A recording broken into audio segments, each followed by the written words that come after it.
Alors bonjour à tous, bienvenue dans cette vidéo. Alors aujourd'hui je voudrais parler du mental.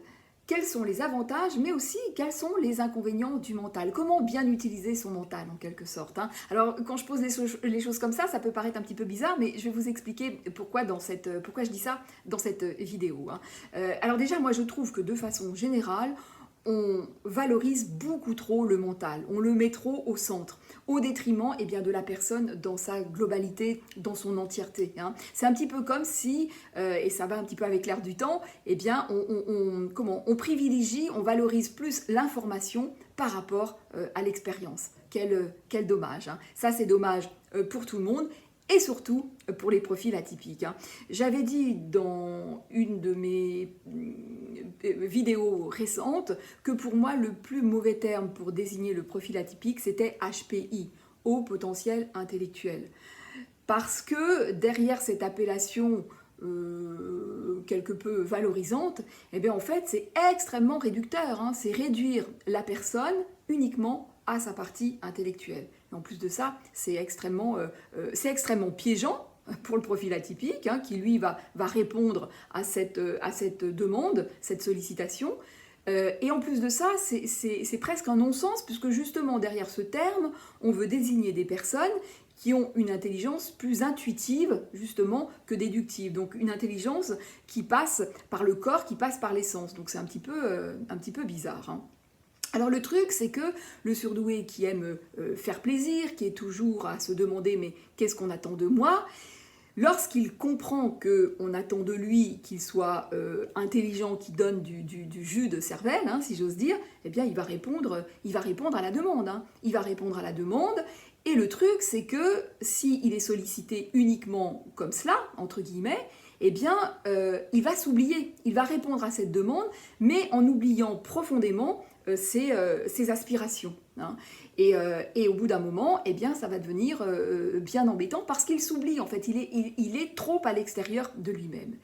Et le truc, c'est que le point vraiment de vigilance, c'est justement ne pas se couper de soi. Parce qu'à ce moment-là, quand le mental fonctionne comme ça, un petit peu en roue libre, et bien au bout d'un moment, ça devient, déjà la pensée devient un petit peu, voire carrément stérile, hein, c'est-à-dire que ça mouline, et du coup, ça devient une fuite en avant, en fait, hein. Le mental, à ce moment-là, nous coupe de nous-mêmes, et c'est une fuite en fait, c'est une fuite de soi.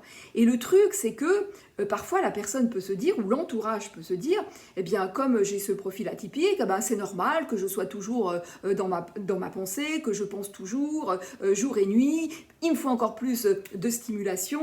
Et puis l'entourage peut dire pareil, hein, par exemple les parents avec un enfant, ah bah oui, on va le stimuler encore plus intellectuellement, alors que à ce moment-là, les choses ne sont pas bien posées. Il ne s'agit pas de se stimuler encore intellectuellement, mais il s'agit de revenir à soi, de se recentrer, de s'intérioriser, d'aller se demander à l'intérieur de soi, mais qu'est-ce qui fait sens pour moi? Qu'est-ce que je veux vraiment? Qu'est-ce que je veux exprimer?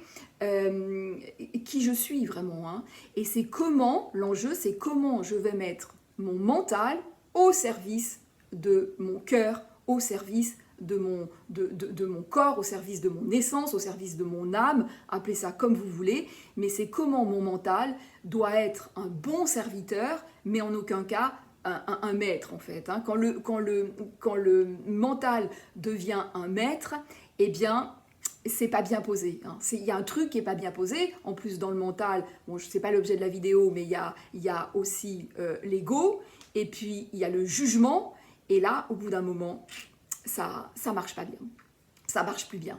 Et puis le truc, c'est que quand je fais ça, plus je vais dans mon mental, plus finalement je suis coupée de moi, hein, et aller à l'intérieur de moi, eh ben c'est pas si évident pour X raisons, peut-être parce que mon histoire de vie, peut-être parce qu'il y a aussi beaucoup d'émotions qui ont été étouffées, et puis voilà, et puis l'émotion, par définition, eh bien c'est moins contrôlable que le QI, hein, que le mental.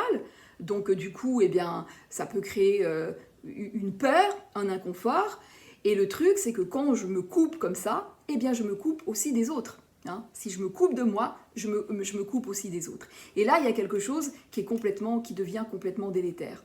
Et voilà, donc pour moi, c'est vraiment très très important, c'est que comment mon mental, je vais l'utiliser, mais de façon fertile, de façon connectée. Parce que, encore une fois, quand la pensée commence à mouliner en roue libre, eh bien, au bout d'un moment, ça raconte autre chose, encore une fois. Hein. Ça raconte autre chose, c'est une espèce de... Je me coupe de moi, et c'est une espèce de fuite, en fait. Hein. Donc, vraiment, pour moi, c'est très, très important. C'est vraiment un point de vigilance. Hein. J'ai récemment une jeune fille, cet exemple qui me vient en tête, récemment une jeune fille qui vient me voir, et qui avait choisi, je ne sais plus comme filière, et qui me dit, je viens d'être diagnostiquée HP, et du coup, je veux changer de filière parce que ce que j'ai choisi, c'est pas assez élitiste. Voilà, c'est pas assez élitiste, et voilà, et moi, il faut que, voilà, a priori, j'ai vraiment les moyens de faire quelque chose de tellement plus brillant. Voilà, et donc elle m'explique ce qu'elle a choisi, et je lui dis, mais est-ce que ça vous plaît ? Et en fait, non, ça lui plaisait pas. Ça lui plaisait pas, et en fait, elle était hyper stressée. C'est-à-dire que là, on venait de lui poser un diagnostic qui finalement, dans sa tête, résonnait comme « oulala, il faut que je sois je sais pas quoi, on attend de moi je sais pas quoi, il faut que je réponde à ça. » Et mais voilà, c'est complètement extérieur à soi, et puis je peux me faire embarquer dans des trucs mais qui n'ont même pas de sens pour moi, que je n'aime pas en fait. Hein. Donc voilà, attention à ça. Encore une fois, le mental pour moi c'est un bon valet, un mauvais maître, c'est-à-dire que vraiment je vais me servir de mon intelligence pour donner existence à ce qui me tient vraiment à cœur en fait. Qu'est-ce que je veux faire de ma vie et comment mon intelligence, mon QI, comment je vais le mettre au service de cela, comment je vais donner corps à ça, existence à ça. Voilà ce que je voulais vous partager dans cette vidéo. Elle est peut-être un petit peu courte, oui, mais bon, je crois que j'ai dit l'essentiel. N'oubliez pas de liker, de commenter, de vous abonner, et je vous dis à très vite dans une prochaine vidéo.